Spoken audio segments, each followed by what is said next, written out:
For more than 60 years, Germans have traveled by plane on their holidays. From the very beginning, Condor has had a significant part of this evolution, which made it to one of the most important leisure airlines in the world. They have always managed, through their pioneering spirit, innovations, quality and service, to successfully navigate the world's complex aviation industry.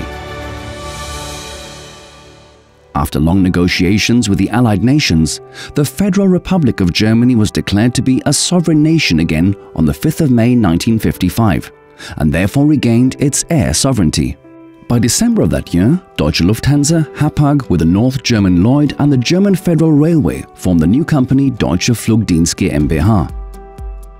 On the 29th of March 1956 it was time.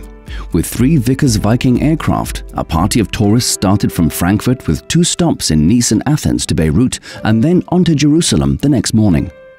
After several days of stopover, featuring a tour through the city, the party flew to Egypt and then via Athens and Nice again on their way back home. This flight was considered to be the beginning of one of the first German charter airlines, later named Condor. The flight service was conducted in a hangar at the airport where Terminal 2 was later built. By 1958, 2 years later, the management together with the flight service moved into wooden barracks in the northeast of Frankfurt Airport. On the 26th of February 1957, Rudolf August Oetker founded the Condor Luftreederei GmbH in Hamburg. Oetker was at this time already the largest seafaring ship owner in the Federal Republic of Germany. His move to invest in a German aircraft fleet was an obvious one to him. He bought 2 Convair Metropolitan aircraft, one of the most modern and comfortable commercial aircraft at this time. After its initial success, the market and booking figures collapsed in 1959. He then got an offer from Lufthansa in March 1961 to sell Condor Luftreederei GmbH. He did not hesitate. At the end of the year, the new charter flight daughter of Lufthansa was named Condor Flugdienst GmbH. But how could the newly founded airline survive in this market at all? After the massive decline in 1959, there was a phenomenal boom, and Condor used this to its advantage. The headquarters got bigger as well. In September 1970, the management was able to leave its barracks at the airport and move to a contemporary new building in Gravenbruch. But after 3 years, this building was again too small, and a new building in the Hans-Böckler-Straße in Neu-Isenburg became the new home of Condor. In 1963, a long-time partnership began with another pioneer in the history of tourism. Josef Neckermann, with his Frankfurt-based company NUR Touristik, offered flights for package holidays. As prosperity increased, so did the Wanderlust, and in 1970, Condor celebrated its 500,000th passenger. As the first charter airline in the world, Condor used 2 jumbo 747s since 1971, which were named Fritz and Max. Because of their length, some factory halls even had to be extended. Although the jumbo particularly stood in the public eye because of its size, the smaller Boeing 727 machines were the backbone of the Condor fleet. For the 2 giant jumbos, it was soon to be a goodbye.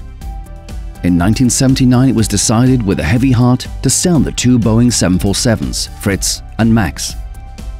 In the following years, 3 McDonnell Douglas DC-10 machines were bought.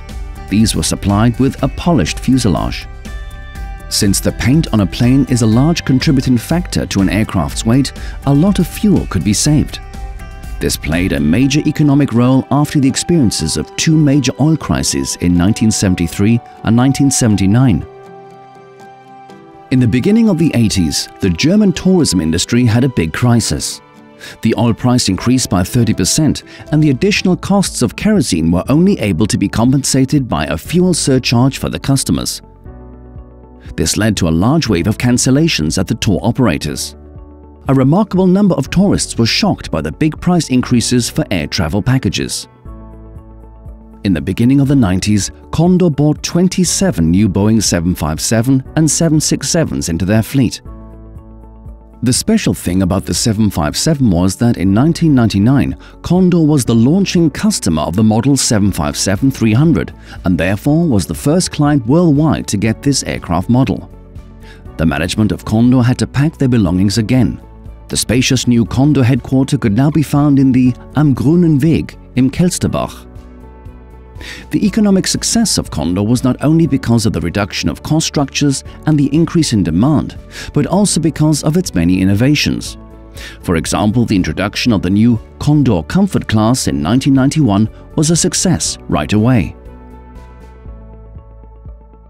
What do you want for your birthday? Condor asked itself exactly this question for its 40th anniversary and thereupon assigned the New York artist James Ritzie to create his own design. At the end of the 90s, smaller airports were included into the flight program. In order to work economically and flexibly, the subsidiary airline Condor Berlin was founded with their headquarters in Berlin-Schönefeld. In 1997, Condor merged with the tour operator Neckermann to the travel group CNN Touristik AG. But the acquisitions continued. In the course of renaming CNN Touristik to Thomas Cook AG, all aircrafts were supposed to carry the name of the European travel giant. One-stop holidays. This was the new principle of the integrated tourism company.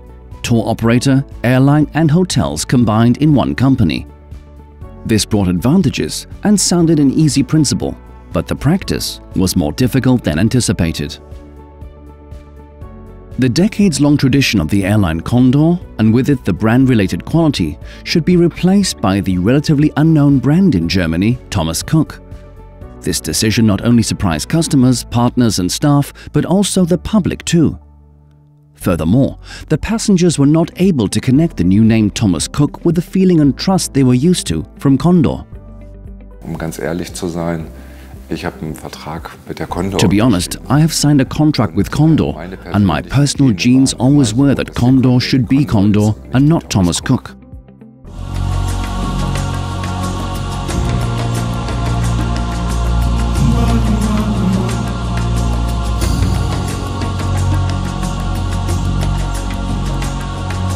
When the name Condor finally came back, we as employees were delighted. The name Condor was painted back on the aircraft and the traditional name was back.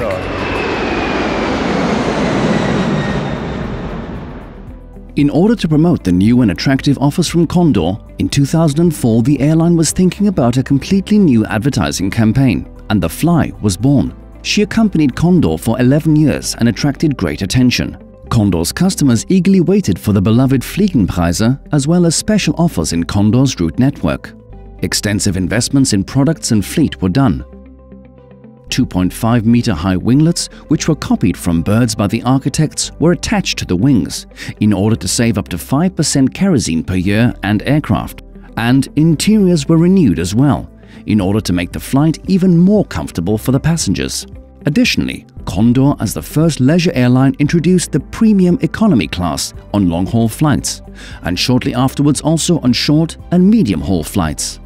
In 2013, Condor started working together with its siblings from Manchester, Brussels and Copenhagen. The technical services of all 4 airlines are united in the collective Group Maintenance Organization, short GMO. The group airlines were born, and the Thomas Cook Group finally reunited under the uniform symbol, the Sunny Heart. This can be seen from now on. Condor flies with heart. The Sunny Heart decorates the tail unit of the entire fleet, which has received a completely new look.